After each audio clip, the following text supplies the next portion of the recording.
High Court upheld trial court verdict of Abrar murder case. Justice uplifted, says Attorney General. Relatives want quick execution. EU warns international standard election in Bangladesh, holds meeting with CEC. Assures all sorts of cooperation with regard to election.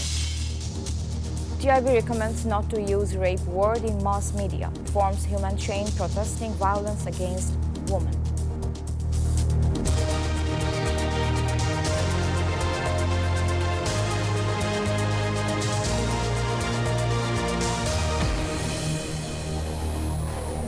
Hello and welcome to the News24 English Bulletin. This is Sarah Mehzabin. Those were headlines. Now details. The High Court upheld the death penalty for 20 and life imprisonment for 5 in the murder case of Buet student Abrar Fahad. The verdict was announced on Sunday after hearings on death references and jail appeals. Abrar's family demanded swift execution, while the Attorney General called it justice. The defense plans to appeal. 4 of the convicted remain fugitives.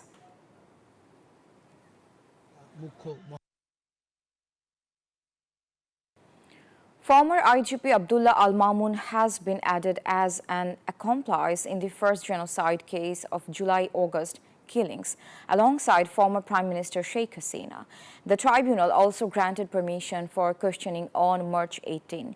Meanwhile, leaders of Awami League and Jubo League, including Saidur Rahman Shujon, Mizanur Rahman and Zakir Hussain, have been ordered to appear on May 18 for their involvement in the murder of Ashabul Yamin in Savar.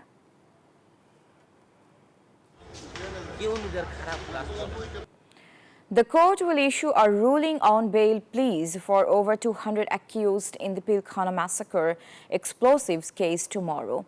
The court on Sunday deferred the verdict and set tomorrow the date for verdict. Last Thursday, a witness testified, bringing the total testimonies to 287 out of 1,344. Earlier, 178 defendants were granted bail. Most applicants are serving life or long-term sentences for murder. The prosecution opposed the bail request, presenting arguments in court. Chief Election Commissioner AMM Nasiruddin confirmed that the European Union is eager to train election observers, political party agents and other stakeholders.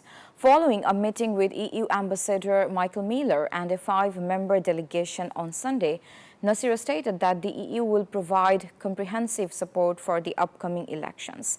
Miller also expressed hope for continued cooperation in international level elections and endorsed the Election Commission's reforms.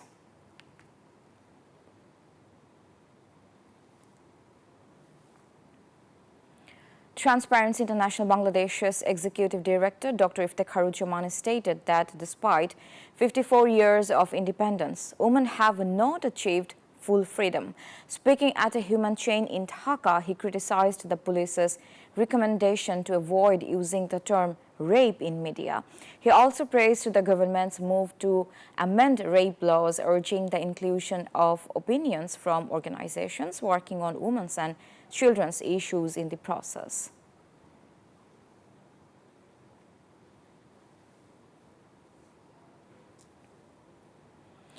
UN Secretary General Antonio Guterres left Dhaka on Monday, concluding his 4-day visit. Environment Advisor Saudar Rizwan Hassan and Rohingya Crisis Advisor Khalilur Rahman bid him farewell at Shah Jalal International Airport. Guterres spoke with Chief Advisor Mohammad Yunus over the phone before departure. This was his second visit to Bangladesh in 7 years.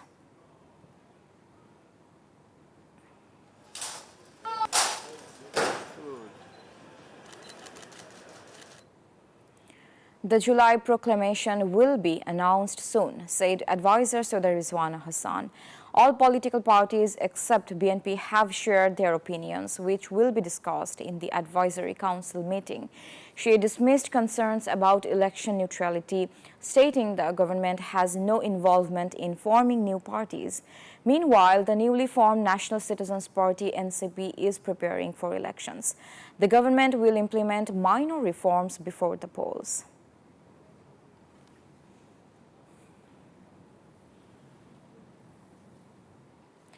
Baridhara Society in Dhaka has taken its own initiative to combat mosquitoes without relying on Dhaka North City Corporation. The effort began with spraying larvicide in the lake to destroy mosquito larvae. Society President Sakif Arif Tabani mentioned similar actions are being taken in Gulshan and Bonani societies. The eco-friendly organic solution poses no harm to humans or animals, but effectively targets mosquito larvae.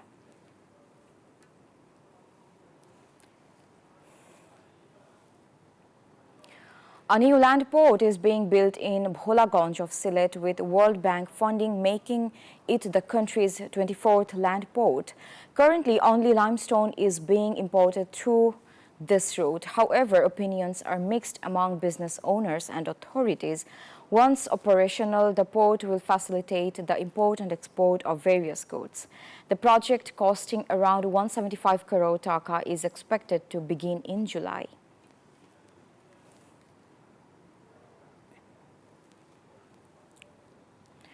At least 34 people have been killed in several U.S. states after devastating tornadoes hit the central and southern regions. Over 1 lakh homes and businesses have lost power. Tornadoes struck early Saturday, causing fatalities in Arkansas, Illinois, Mississippi, and Missouri. State emergencies have been declared in Georgia and Arkansas. Authorities warned of more tornadoes and ongoing wildfires with 27,500 acres already burnt in Oklahoma.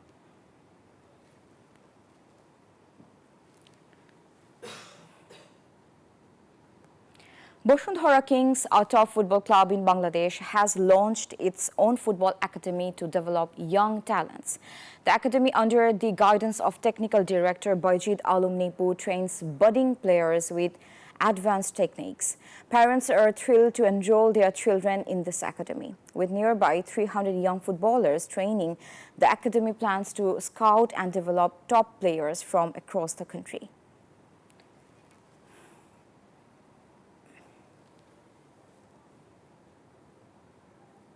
Before ending the bulletin, let's recap the headlines.